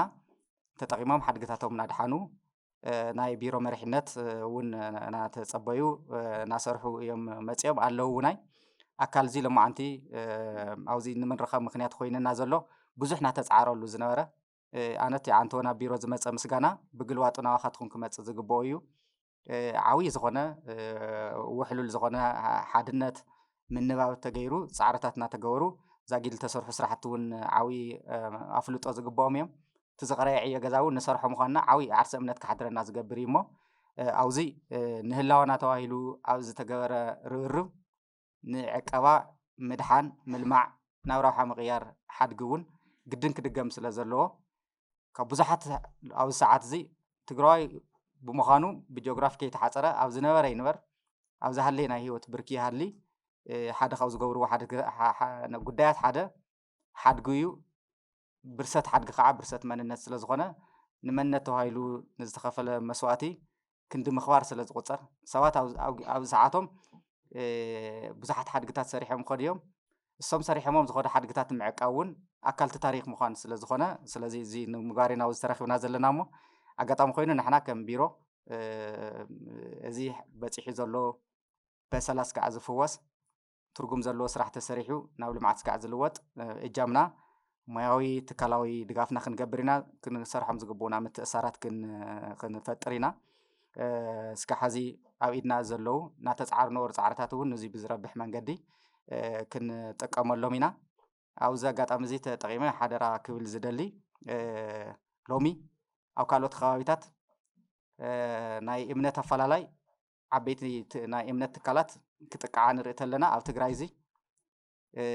እንኳን بتجوار بحلمي زي حساب يكونن كفتم عبيتي مرأياتات أمونغو تاريخاو مسجد نجاشن تاريخاوي قدام أمانيل معجون زلار حقت اندحري إنايا كاوزين العلي أبنة تازخونه بوتا عليش كان مركب أو تجراي طرح لي خونس كاو تجراي وتصاون بتعمل كبيديو سلازي نخندزي لمسر عوي كبر زلو خبابي جنا عوي مصنعته وشت زلو بزح صباح كدنقنا كدنقصنا زخولو ركاوتات كركول اليوم لنا نحسو ጥንታዊ መንደር ዝማዕበለ ዝዘመነ ዝነቕሐ ማሕበረሰብ ምንባሩ ሓሲብና ኣብዚ ኢደ ካኒልና ሓድግና ከነድሕን በዛ ኣጋጣሚ እዚ ፃውዒትና ከነቕርብ እንደሊ ከም ቢሮ ባህሊ ቱሪዝም ክልል ትግራይ ኣብዚ ዘሎ ተወግሶ ናይዚ ኮሚቴ ዝሓዞ ትልሚ ዘሎ ምንባብ ብመንግስቲ ብህዝቢ ብቤተ ክርስቲያን ብመስጊድ ለሎ ምንባብ ዓብዪ ዓቕሚ ትግራይ እዩ እሞ ዝዓቕሚ እዚ ሒዛ ዓቕማ ሓድጋ ዘይትዕቀብ ትግራይ እንድሕር ሃልያ ናይ ሰነፋት ኣብነት ስለ ዝገብረና እዚ እውን ኣብ ወለድና ዘይፀንሐና ውድቀት ስለ ዝኾነ ኣባና ዘርኢ ክዘርእ ግድን ክንፈቅድ ስለ ዘይብልና እዚ ሓድጊ ሓበራዊ ሃፍቲ እዩ ካብ ዕንወቱ ምምላስ እውን ሓበራዊ ሓላፍነት ስለ ዝኾነ ኩላህና ሓላፍነትና ክንዋፃእ ነባር ትሕዝትኡ ሓልዩ ናብ ክብሩ ዝምለሰሉ ስራሕ ብዝተናበበ መንገዲ ክንሰርሕ ቀልጢፍና እውን ማሕበረሰብ حزت حد قاعني طرح لي خونس كرخوز زقبونا رجل قالت وني زي ركب زلو كرخوز زقبونا رجل قالت زي مركاو قاع حويته خدا ناقوي زقورو زلو حويته مدنو قاي قاع تسفو كلم لمنا تقبو كسلمتي زقبر حدنت كبالا شيء زقبر كونا وقع خيدو او كالي خاويتات لغونا سرح تريتلو او نات خواوي خمزي المساله حدقي تزنقيعو كري لري محاورسو قاع حوي زغونا بسلا كم زوصحو نعمنينا لعلو كله كان بيرو عوي لغنا ناي سن لبونا ما سيتي ونبصحنا او زخونه بوتا زخونه صعرلو او زخونه بوتا يلن نخل زخونه الكاس للي يتركب كله ون زمص كا حدا مخوعت سللي يخونه خاص تفلالي اكلات سلا زخونه سلازي كافتم كالوت لسعنايا كحزبنا كم نرخو تسفا بمغوار تجميرون سلا زلو ازي እዚ መግለጺ ተሰምዑ ዘለኹም ኣካላት ብገንዘብ ብጉልበት ብፍልጠት ብመሪሕነት ብጸሎት ክትሕግዙ نحن እውን እዚ ትርጉም ዘለዎ መንገዲ ክንመርሕ ሓድግና ከነድሕን ክብርና ክንምልስ ገዳምና ናው ዝነበሮ ሙሉእ ግልጋሎት ናው ዝህበሉ ዓብዪ ናይ ቱሪዝም መስሕብ ናው ዝኾነሉ ብርኪ ከዓቢ ፃውዒትና ከነቐርብ ንደሊ ሓገዝቲ ኣካላት ዓንቶ ይበሃል ብዝነበረ ብዙሓት ዘይምእማን ምጥርጣር ንኸይትሕግዝ ዝገብሩ ስለ ዝኾኑ እዚ ካብዚ ብጣዕሚ ዝፀፈፈ ብጣዕሚ ዝተናበበ ትልሚ ዘለዎ ስሩዕ ዝኾነ ቆፅፅር ዘለዎ ህዝቢ መንግስቲ ቤተ ክርስቲያን ሓገዝቲ ኣካላት ከም ሓደ ኣካል ዝሰርሕዎ ዓብዪ ፕሮጀክት ድሕነት ትግራይ እውን ስለ ዝኾነ ብዘይ ምጥርጣር ኢድኩም ክትሓውሱ ክትሕግዙ ብዛ ኣጋጣሚ እዚ ፃውዒተይ ከቕርብ ይደሊ ሚድያታት ክልተ ዓብዪ ሓላፍነት ኣለኩም ሓደ ዝዕንወት እዚ ናብ ማሕበረሰብ ዓለም ክበፅሕ ኣብ ምግባር እጃምኩም እናተዋፃእኩም መፂኹም ኢኹም ሓዚ እውን ዓብዪ መርኣያ በሰላ ትግራይ ስለ ዝኾነ እዚ ብዚ ኣጋጣሚ እዚ ንምሕላፍ ካልኣይ ተሓገዝ እውን ትርጉም ዘለዎ መንገዲ ፃውዒት ተገይሩ ኩሉ እጃሙ ክዋፃእ ኣብቲ ዝተሓሰበ ቀፃሊ ናይ ቴሌቶን ጥሪ 2 3 4 ኣብ ከተማ ውቅሮ ንዝካየድ ይኹን ቅድሚኡን ድሕሪኡን ዝህሊ ስራሕ ብኣካል እውን እናኸድካ ብሞራል ንምሕጋዝ ብሞያ ንምሕጋዝ ኣብቲ መዓልቲ እውን ንዝግበር ሓገዝ ድልዋት ክትኾኑ ከም ቢሮ ባህሊ ቱሪዝም ክልል ትግራይ ፃውዒትና ከነቐርብ ንደሊ ንዝግበር ኩሉ ዓይነት ሓገዝ እውን ቀዲምና ምስጋናና ነቐርብ የቐኒየሊ ዝኸበርኩም ዶክተር ጽብሃ ገብረእግዚአብሔር ሓላፊ ቢሮ ባህልን ቱሪዝምን ክልል ትግራይ ዝኸበርኩም መልአከ ብርሃናት ኤልያስ ዓለም ሰገድ ሊቀ ካህናት ወረዳ ክልተ ውላዕሎ ዝኸበርኩም ሓጂ መሐመድ ካሕሳይ ዋና ጸሓፊ እስልምና ጉዳያት ትግራይ ዝኸበርኩም ኣጋይሽ بكوميتي داغ مهنصت قدام دبر مدحانيت امانيل نغاش معاغو خلتو لاحلو لومي ابز علت 19 تحساس 2018 عام تمرت ጎይታ ፈቃዱ ኮይኑ ዝተራኸብናሉ ድማ ተጋይሽ ኣብ ትግራይ ዘሎ ኩልኹም ናይ ፈጣሪ ቤተሰብ ኣብ ኩሉ ዓለም ዘለኹም ተወለድትን ፈተውትን ወለንታውያንን መንግስትን ንጽገና ጥንታዊ ገዳም ደብረ መድኃኒት አማኑኤል በርኽ ማዓጎ ነጋሽ ክልተው ላዕሎ መንፈሳውን ታሪካውን መሰረት ፕሮጀክት مسارات بروجكت نمسرح كعب لحال مساهم يبل قدام تنتاوي قدام دور مدهانيت أمانيل برخ معاقو نقاش كتولع له أو ربعي كفل زمن أبشحن حدميتن 73 عام تمرت بصديق لاليبلا استسرحه زقلص قلون دحر دما مس النجاشي اسلمنا محبرسب كاب عالم فصوم ناي سلامن ناي مكعالن ناي حدنتن ابنت كوينوم نعالم ترأيهم يوم ازي حونتهم ازي صلاي قنيلهم بحد معلتي بمدفع صلاتي توقيعهم قسيلهم تتقيعهم يوم مرأيا سلام فقري حدنت عالم زخونو كلتا منفساويان تكالات حزي ون حاويروم ينبرلو ሃይማኖት ኦርቶዶክስ ተዋህዶ ስነ ህንጻ ቤተክርስቲያን ካብ ቤት አምልኾት ንላዕሊ ትምህርቲ ሃይማኖት ዝመሓላለፈሉ ህያው መድረኽ እዩ ስለዚ ፕሮጀክት ጽገና ገዳም ደብረ መድኃኒት አማኑኤል በረኽ ማዓጎ ነጋሽ ክልተውላዕሎ ነዚ ጥንታዊ ጥበባዊ ትውፊት ዘኽብር ዘዕቅብ እዩ ንዝዓነወ ታሪካውን ስእልታት መንደቃት ብሞያዊ ዓቀብቲ ስነ ጥበብ ምዕቃብን ኣብ ሓዱሽ ህንጻታት ድማ ነቲ ባህላዊ ቅዲ ሓደሽቲ ስእልታት ምትካልን ካብ ቀንዲ እዚ ዕማማት እዚ ፕሮጀክት እዩ እዚ ፕሮጀክት ነቲ ብእምኒ ዝተሰርሐ ህንጻ ጥራይ ዘይኮነስ ነቲ ኣብኡ ዝነበረ ህያው መንፈሳዊ ታሪክ ዳግማይ ህይወት ምዝራእ እዩ እዚ ናይቲ ብሰንኪ ኩናት ኮነ ኢሎም ዘዕነውዎ ጸላእቲ ታሪካዊ መንፈሳዊ ቅርስና ዝኾነ ገዳም ደብረ መድኃኒት አማኑኤል ማዓጎ በረኽ ነጋሽ ክልተውላዕሎ ዳግማይ ንምህናጽ ፈተውቲ ዓዲ ተወለድቲ መንግስቲ ኩሉ ሰብ በበይኑ ዝሓስቦ ዝነበረን ዝጭነቆ ዝነበረን ጭንቂ ገዛዕዮ ሂቡ ናይ ሓባር ሓሳብ ኮይኑ ናይ ሓባር ዓቕሚ ክኸውን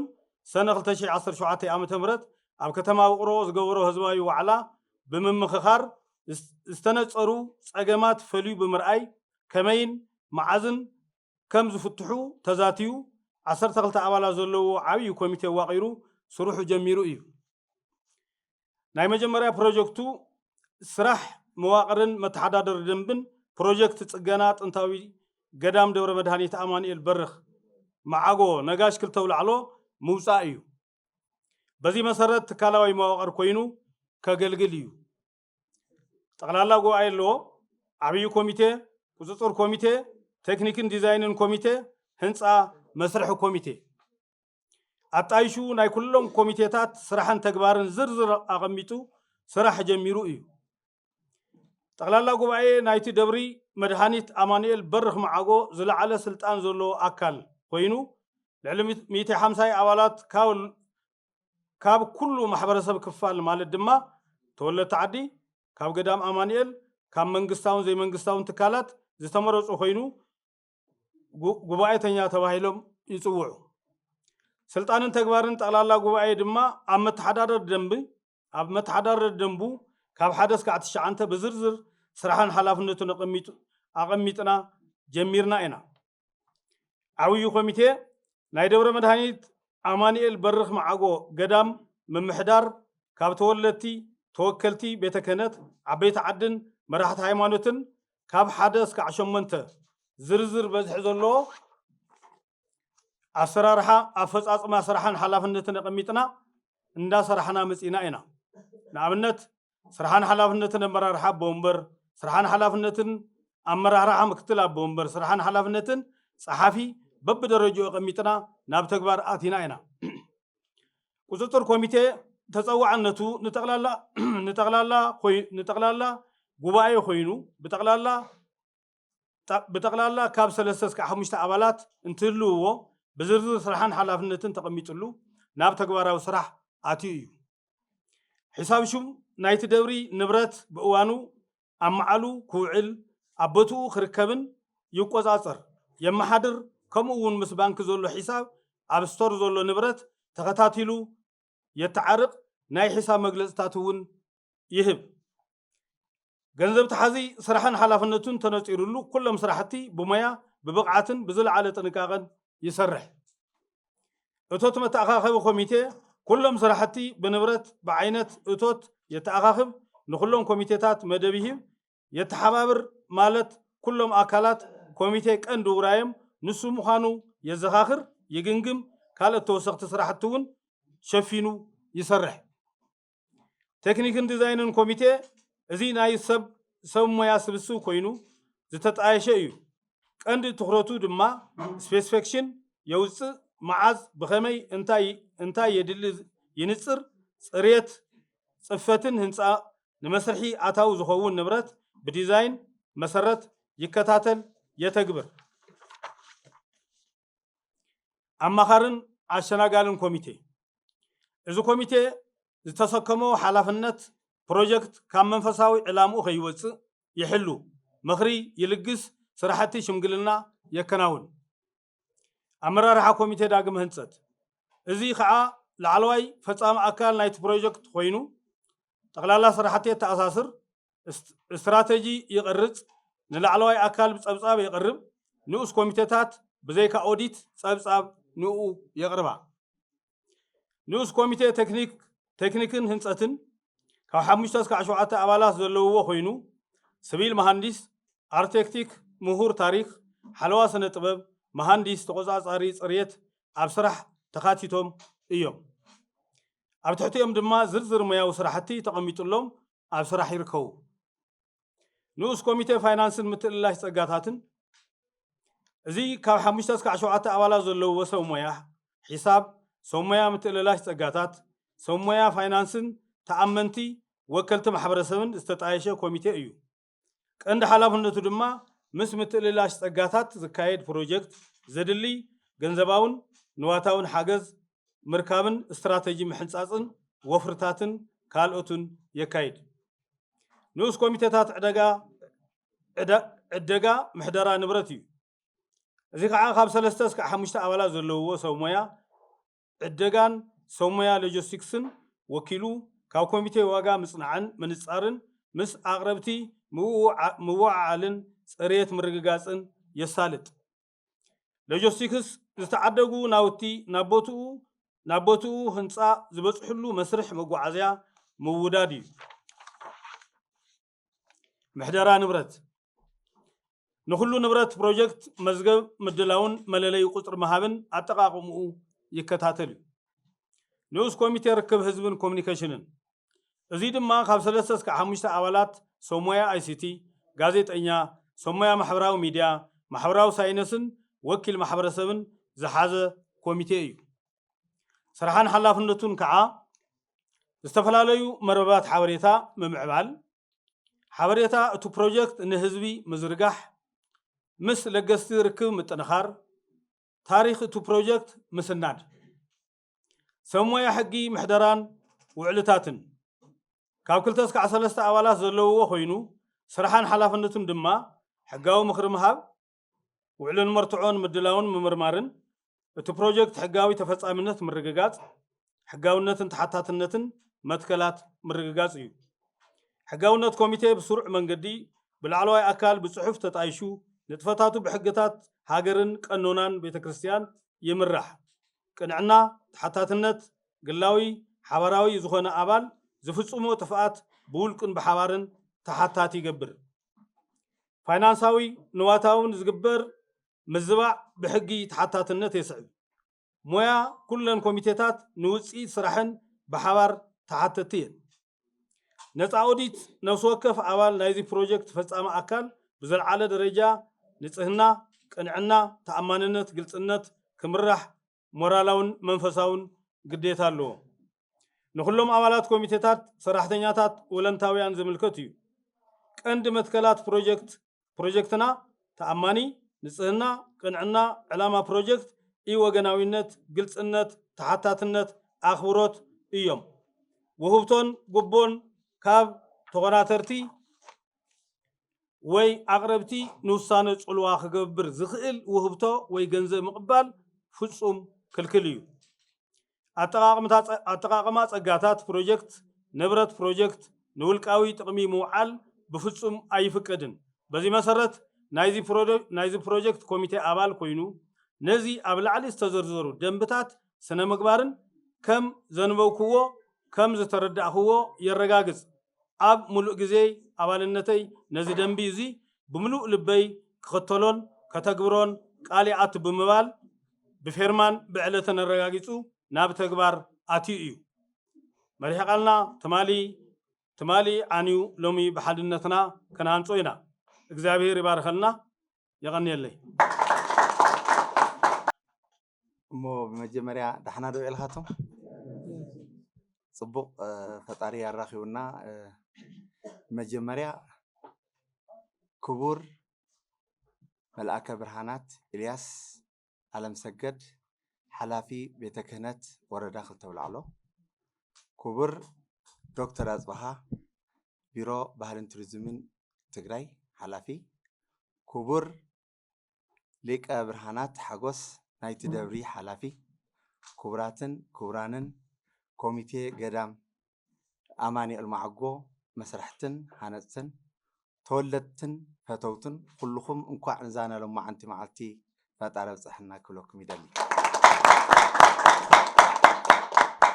مو كم زفلت نقاشة كابي كنا العلكالنا مسرت مكبار مخانو فلتي نايزي دما لما انتي أوزي كركب خيلة مالتي قدم ولدنا إذا عينت زي مكبارن حزم موتليس أرحنيرم لما أنتي بحدا متشم سلا بتخسيان قداي كنزارب أبدي أمس أخي نيرم مالتي ولدنا جن بلحت نيرم فلت نيرم بزعوا كوا عرب زمزو بعاليت بقوسا بقانقا وكل عينت فللي زنورم أكلات نبي محمد كم زولوه يذهبوا إلى أرض الحبشة فإن فيها ملك عادل لا يظلم عنده أحد لافتا نايونت مريت خودي لهم لافتا حق مريت خودو أقول له نقص عند حر خيركم أقول بس حلا بقوله بخالي لا تقعته يوصحي أو خيركم تصلوا لي لهم بزلا أخوة مسرت الصمل والوم بما خوينو ترخيو مالتي طرح نبي من نجارم طرح يخونينا مجمتا نبي تناجرهم قندما تقبلوا دما تنجر لفصامه يتتايس مال سلازي ولدنا تجارو دمنا تجاريو مسلم كريستيان كنخون نخلينا امنتنا كم تجارو حدينا نزيد دما اي حدا عصا ناس للخونه افتي صنتتاوي كونات حدا عينت صقم زبصحنا مالتي كونات كبهال كله نوعلو له برت لحزسب مس برت لحز الواقع أزي جن سنتات مخانو زريقنا مخنيات سب كاو جزء وسيلة أبى تخسياني كسلل كاو جزء وسيلة مسجدي كسلل نا ابنة بوتاي ما كم تلمسلو ولا أكل سبلة ولا برات حوي حيزو تمسا أماني إل خسلل العسى وي كريستيان وي مسلمين سلازي أمان ندحر خوين دما ابنة بوتا تايك تقبر تخلي جن دما كاو زي كن وسس سلالي دلنا بس أنا دما خوم أسلل نورة نجاشي أماني المعقون بحدا معلت وغيان لو العسراتات لا أماني المعقو تتكوستلو لو العسراتات دمو لا أنا قاش مسكت تتكوستي بتوسخ دما حدنتنا مجلسي موت تاسمو إخواني مجلس إخواني جندما أفت مسكير كريستياني مسلمي بحدا وريقنا لينا مات كريستيان مسلم بحدا كابتورنات كحوي كدحنو underground شنتفيت لله أو كعقو لأتيو أو توقعهم ما يتهميو كذيهم مسلم لا كريستيان لا قلتي أفتح مسجد مالتي سلستا إلى رأينا كم تجارو حبيرنا مكال مكبر مسرت الجبرة غيرنا نخدلو أتقدم كي تمهارو لأولنا يوم ولدنا إذا نجارات الفصامو أن إحنا عشرة حديك في الزمن هم يلم فصامي عيننا ابنتنا كابنتنا اللي حرقنا سبيل مكبرنا خمزولي حدا امنت لحدا امنت محجاز جن من امتى اسم الجورونا جريالي متحجازنا حدنتنا إلى الطرف سأزلوا ما أنتي ترخيبة إذا قال زي أكلنا جر لخلنا مخنيات تايم أزي قدم زنورة كنا قصلوا سلا لنا مكبرنا مكالنا كنا قصلينا نزيد ما دكتور أصبحا قدم له إزارة منيري أنحنا نجاشي لهنسات كدالة كله أماني مسؤول للتوقع كحجز الله كسرح الله إلنا እዚ ክንብል ከለና ግን ናይ ቦታ ፀገም ኣሎ ኣብዚ ንእሽተይ እቲ ላዕሊ ኣብቲ ግድሚ ምዃኑ ኸይዶም ብኣካልቶም ሰባት ላኡ ክሪኡ ለይምኽኣሎም ንእሽተይ ፀገም ይፈጥር ግን መስርሒ ኮሚቴ ይኹን ኣንሕና ቀፃልነት ብዘለዎ ምስኣቶም ድማ ክንዘራርብ ኢና ማለት እዩ እዚ ዝስራሐሉ መንገዲ ሓቢርና ክንሰርሕ ኢና ምክንያቱ ሓገዝ ምልማን ማለት ለእከለ ጥራሕ ይኮነ እሞ ንኩሉ ክንሕግዝ ኢና እዚ ክንብል ተለና እቶም ከስርሑ ዝኽእሉ ኣካላት ምርዳእ ይቐርየና እዩ ማለት እዩ ብኸመይ እዩ ከመይ ኢልካ ይኽወት ትበሃል ተሎ ኣይ በጌርኩም ትድይዎ እንዲዮም ዝበሃሉ ስለዚ እሱ እንታይ ዓይነት መፍትሒ ኢና ክንገብረሉ ኸይዶም ሪኦም ዝሃንፅሎ መንገዲ እንታይ ኢና ንገብር ብሓደ ምስ ኮሚቴ ክንዛተ ኢና ማለት እዩ እዚ ክብል ከለኹ ግን ነጋሺ ምጅማሩ ክፀንሕ እኒዎ ማለት ይኾነ ከዚ ከይድኩም ኣለኹም ክያዶ ዓብዪ ነገር እዩ መጀመርታ ምጅማር እዩ ህንፀት ሰሪሕና ፋውንዴሽኑ ሰሪሕና ኣብዚ በፂሕና እኒኦም ማሓጉዝና ማለት ንኽእል ኢና እዚ ዓይነት እዚ ሰሪሕናዮ እኒና ሞ እዚ ዓይነት እዚ ጎዲሉ እኒኦ መንገዲ ለፀገም እኒአና እዩ ህንፀቱ ለፀገም እኒአና እዩ ኩሉ ዓይነት ስለዝኾነ ሓደ ተገውናይ ተደራሽነት ክህልዎ ናይ መንገዲ ኣድላይ ስለዝኾነ እዚ ሓቢርና ንዛተየሉ መንገዲ ክህሊ ስለዚ ምጅማርኩም እዩ ትፅቡቕ ማለት እዩ ምፅባይ ይኾነ ተፀቢና ብዙሕ መዓልትታት ኢና ክንፀቢ ተፀቢና ድማ ነገራት ክባላሸ ኢና ብዙሓት ነገራት እናኸሰርና ኢና ንኽእል ስለዚ ሎማዓንቲ ንስራሕ ናጋ ዝገብሮ ድማ ፈጣሪ እዩ ማለት እዩ ስለዚ ሓቢርና ንሰርሐሉ መንገዲ ኣብ ጎንኹም ኮይንና ንሕግዘሉ መንገዲ ሰፊሕ እዩ ቢሮ ባህልን ቱሪዝም ትግራይ ድማ ኣብዚ ናይ ቅርስታት ዝሰርሐሉ ኣሎ ካብ ዝሓለፈ ብዝሓሸ መልክዑ ካብ ዝሓለፈ ብዝሓሸ መልክዑ ይሰርሕ ኣሎ እሞ ተጠራኺ ይርከብ በቂ ማለት ኣይኮነ ብዙ ክውቃዕቑዑ የብሎም ቢሮ ባህልን ቱሪዝምን ሓደ ናይቲ ቅርሲ ብፍላይ ድማ ለእምነት ትካላት ቅርበት ዘለዎ ትካል እዩ ስለዚ ሓቢርና ምስራሕ ትካላትና እምነትና ኩሎም ዓለም ክፈልጦም ኣብ ምግባር ዓብዪ ስራሕ ክሰርሕ ክኽእል ኣለዎ ኣንሕናሲ ነጋሺ ለኣክል ሒዝና ናይ ነጋሺ ለኣክል ታሪክ ሒዝና 15 ኣስሓባታት ኣብቲ ቦታ ኣለዉ ካልኦት ዓዲ እኮ ሓደ ኣስሓባ ሓደ ቀብሪ ብምሓዝ ዓለም ሙሉእ ላብ ዓዶም ከምፅዎ ይገብሩ ብሓደ ሰብ ጥራሕ እዚ ክንብል ተለና እንድሕር ጎብነይቲ መፂኦም መቸም ለሓደ ይኾን እዩ ዝጠቕሙ ንኩሉ እዮም ዝጠቕሙ ንኩሉና እዮም ዝጠቕሙ ኣብኡ ካለለና ፈጣሪ ደልዩ ፈትዩ እንዲና ኣትፈጢሩ ክርስቲያኑ እስላማዩ ኣብኣ ተጠቃሚ ሓደ ሰብ ዝበሃል ነገር የለይ እዚ ድሕረት እዩ ሓደ ብቤተክርስትያን ልመፅእ ልምዓት እንድሕር ሃሊስ እቲ ሙስሊም ምጥቃሙ ኣይቀር ብመስጊድ ልመፅእ ልምዓት እንድሕር ሃሊስ እቲ ክርስቲያና ምጥቃሙ ኣይቀር እንታይ ማ ክንኾን ፀጋ ምዃኑ ግን ዓለማት ስኢኖኖ ኣለዋ ፀጋ ምዃኑ ግን ክነኽብሮ እዩ ዝግበአና ክነጠናኽሮ እዩ ዝግበአና እሞ ኣብዚ ኩሉና ኢደ ኢድኻ ተባሂልና ክንሰርሖ ክንሃንፆ ዘለዉ ፀገማትና በዓልና ጀሚርና ኣብ ምውዳእ ድማ ዝሕግዘና ኣካል ክንገብር ማለት እዩ ስለዚ ታላቁ አልነጃሺ 00 ፕሮጀክት ኣሎ ከም ነጋሺ ኣንሕና ሙሉእ ኢድና እቲና ዝጀመርናዮ ነገር ከምዚ የለ ቅድም ክብል ቅድሚ ጦርነት ናይቲካ ቱርኪ ኣካባቢ ጀሚሮም ነበሩ ስራሕ ብሰንኪ ኮረና ተቋሪፁ ነይሩ ሰንኪ ኮረና ተቋሪፁ ኸይዶም ዓዶም ብድሕሪ ጦርነት መፅኡ ኣይተረኸብናይ ኣብ መጨረሻ ግን ተወሰነ ንእሽተይ ሰሪሖም ኣሎ ከም ፕሮጀክት ግን ተዓብዪ ፕሮጀክት ኢልና ዝሓዝናዮ ንኩሉ ነጋሺ ከልምዕ ዝኽእል ግን ታላቁ አልነጃሺ 00 መንደር እዩ ከም መንደር ትብል ተለና ገዲም ኣብዚ ዘለኹም እንደይል ትምሃርኩም ዓበይቲ ሰባት ትፈልጢኹም ኩሉ ማለት እዩ ስለዚ ኣብኡ ዙርያ ኣሎ ብምሉኡ እምነታት ናይ ክልቲኡ እምነት ዝለምዕሉ መንገዲ ማለት እዩ ለሓንቲ መስጊድ ወይ ሓንቲ ቅርሲ ይኾንና ይንብል ኣለና ማለት ነጋሺ ከም ነጋሺ ኩሉ ዝለምዕሉ ንኩሉና ተጠቃሚ ብልገብረሉ መልክዕ ስለዚ ፕሮጀክት ተቐሪፁ ኣሎ ኢትዮጵያ እስልምና ጉዳይ ዓብዪ ምንቅስቃስ ይገብር ኣሎ ኣብዚ ድማ ካሊእ ተወሳኺ ድማ ከም ቱሪዝም ዓብዪ ስራሕ ዝሰርሐሉ ኣሎ ኣብ ዩኒስኮ ምምዝጋብ እዩ እቲ ምምዝጋብ ጥቕሚ ኣለዎ እዩ ኩሉና ኢና ክንሰርሐሉ ዝግባእ ኣመዝጊብና ምፀናሕና ነርናሲ እቲ ማፕ ኢንተርናሽናል ቦታ ኮይኑ ዓለም ሙሉእ እዩ ክፈልጦ ትማሊ ተረባሪበን ንወቕዓናሲ እዚ ታሪክ እዚ ክደግሞ ክገብሮ ኣይነበራ እዩ ነጋሺ ብመይ ፍላጥና ተደለየ ካሊእ ዓዲ ኣነ ይብል ተኸደ ብዙሓት ዓድታት ነጋሺ ዝደልዮ ቦታ እቲ ቦትኡ ዝደልዮ ስለዚ እሱ ክነፍልጥ ብዘይምኽኣልና ብዙሓት ዓዲ ኣብ ልዕለና ፀገም ክፈጥራ ክኢለ ነር ማለት እዩ ስለዚ እዚ ከይኾን ግን ዓለም ክነፋልጦ ነጋሺ ክፋለጥ ተሎ ኣብ ነጋሺ ስር ዘሎ ብምልኦም ክፋለጡ እዮም ዝፍለይሉ መንገዲ የለይ ሓደ እዮም ብሓደ እዮም ዝዓብዩ ብሓደ ተወቂዖም ብሓደ ሞይቶም ብሓደ ታይስሙ ኮይኖም ተዓብዮም ድማ ብሓደ ይዓብዩ ለሓደ ልበሃል ልምዓት የለይ ንኩሉ እዩ እቲ ልምዓት እሞ ስለዚ ኩሉና ሓቢርና ክንሰርሕ ይግባእ መልእኽተይ ኣብዚ የቋርፅ የቐኒለ ሽሞ يغني الليلة ودي مكابنا أقدمها መራሕቲ ሃይማኖት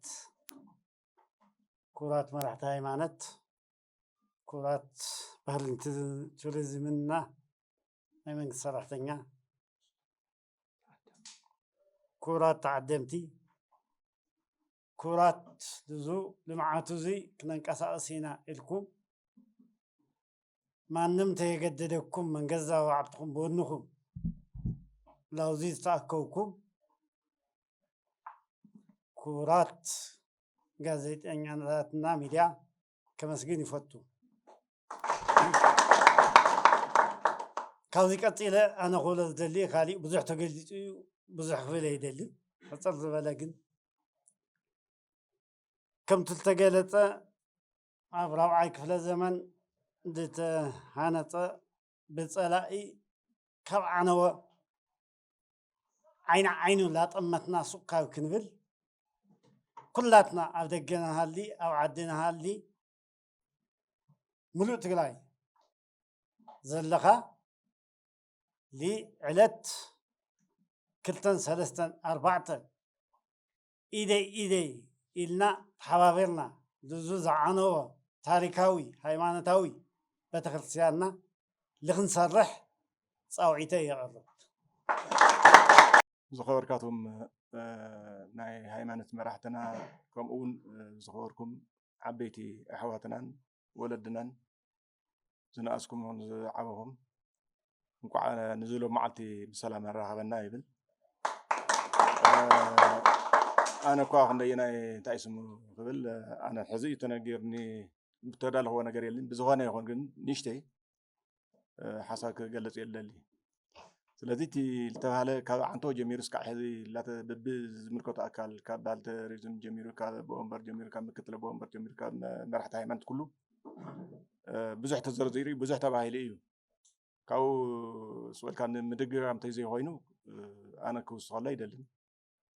ብዝኾነ ግን ኣነ እንታይ እየ ክብል ብጣዕሚ ከመስግን ዝደሊ እቶም እስካዕ ሕዚ ካብ መጀመርያ ጀሚሩ እስካዕ ሕዚ እናተንቀሳቐሱ ዝመፁ እቶም ዝተፈላለዩ ኮሚቴ ብጣዕሚ ከመስግን ይደሊ ብጣዕሚ ኣመስግኑለይ ክብል እየ ይደሊ እቲ ዝገብርዎ ነበሩ ምንቅስቃሳት ብጎድናዊ ኮይንና እኳ ንሰምዖ ተነበርና ግን ከምቲ ሕዚ ሰሚዐዮ እኒአኹ ዓብዪ ዕንቆት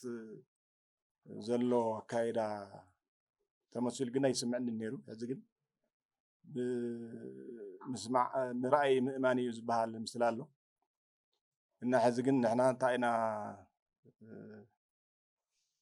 ካብ ሕዚ ቀፂልና ክንገብሮ ዝግበአና ሓደ ዝፈልጦ ሓደ ይፈልጦን ሓደ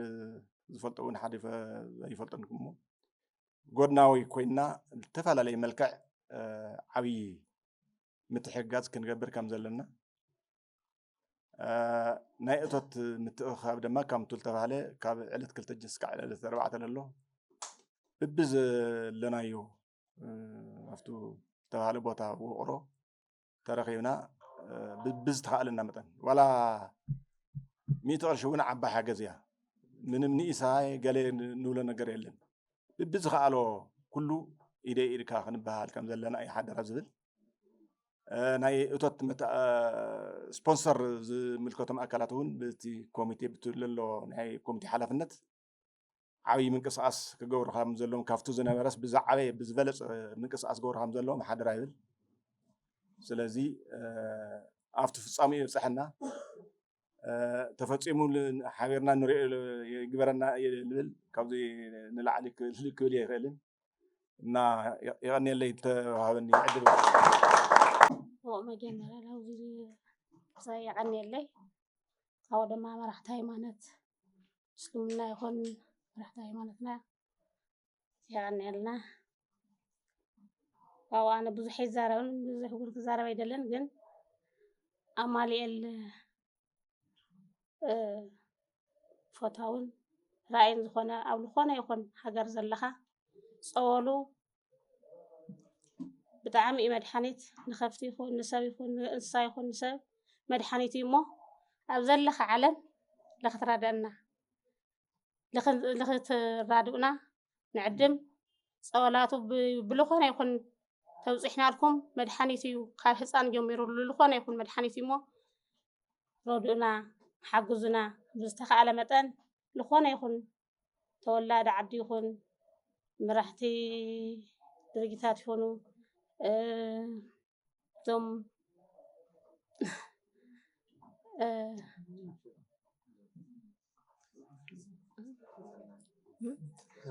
ገበርቲ ሰናይ ይኹኑ ዝኾነ ይኹን ርድኡና ብጣዕሚ እዩ ተጎዲኡ ሓደ ገዛ ፈሪሱ ክሻዕ ሕዚ ዝፀንሐ የለ ገዝኡ ዕርዩ ሰብ ዝኣምላኽ እዚ ግን ምንም ዓይነት ክስራሕ ስለዘይከኣለ ምድርቤቱ ክውሰር ስለዘይከኣለ ምድርቤቱ ንኸወስትረሉ ዓራት ተጠፊኡ እኳ ዓራት ይትካእ ገዛ ተፈሪሱ እኳ ገዛ ይትካእ እሞ ክትከአሉ ስለዘይከኣልና ብዙ ከኣልኩምዎ ርድኡና ብዙ ከኣልካዮ ዓለም ርዳእና እዚኣ ክንብል ንቐኒየላ እሞ ያው ሎማዓንቲ ኣብ ዝተዋሃበ ጋዜጣዊ መግለፂ እቲ ኮሚቴ ዳግመ ህንፀት ገዳም ደብረ መድሃኒት ኣማኑኤል ማዓጎ ሕዚ እውን ኣብ መላእ ኩርና ዓለም ንዘለኹም ኩለኹም ተጋሩ ዝተኸፈተ ናይ ባንክ ሒሳባት እውን ኣሎ ሕጋዊ ዝኾነ እቲ ኮሚቴ ዳግመ ህንፀት ዝኸፈቶ ናይ ባንክ ሒሳባት ኣሎ ስለዚ ዝተዋደደ ወፍሪ ብምክያድ እቲ ዝዓነወ ህንፀቱ ቀልጢፍካ ንምጅማር ምንቅስቃሳት ይግበር ስለ ዘሎ እቲ ሕጋዊ ዝኾነ ናይ ባንክ ኣካውንት ኣብ ንግዲ ባንኪ ኢትዮጵያ 1052 ባዶ 5 25 908 ኣብ ባንኪ ወጋገን 1015 ባዶ 9 30 301 ኣብ ባንኪ ዳሽን 51 4 84 68 ባዶ ባዶ ባዶ 11 ኣብ ባንኪ ኣንበሳ ባዶ ባዶ 31 28 61 ባዶ ባዶ 809 ኣብዘን ኣካውንታንት እዚአን ካብ 2 እስካብ 4 ጥሪ ኣብ ከተማ ውቅሮ ዝሳለጥ እቶት ናይ ምትእኻብ ፕሮግራም ካብ ኩሉ ከባቢታት ትግራይ ናፍቲ ቦታ ምምፃእ ይከኣል እዩ ምምፃእ ዘይከኣልኩም ግን ኣብ ዘለኹም ወኸንኩም በዘን ሕዚ ጠቐስናየን ኣካውንት ኣታዊ ክትገብሩ ከም ትኽእሉ ደጊምና ፃውዒትና ንቐርብ ከምኡ እውን ንመላእ ህዝበ ክርስቲያን 28 ታሕሳስ ያው በዓለ ንግደቱ ስለ ዝኾነ ይኹን ኣማኒ እዚ ዓብይ ታሪኻዊ ቅርስና መፅኻ ምስላም በረኸት ምክፋል ወሳኒ እዩ እሞ ኣብቲ ዕለት እውን ኣብቲ ቦታ ክትርከቡ ደጊምና ፃውዒትና ክነቐርብ ንፈቱ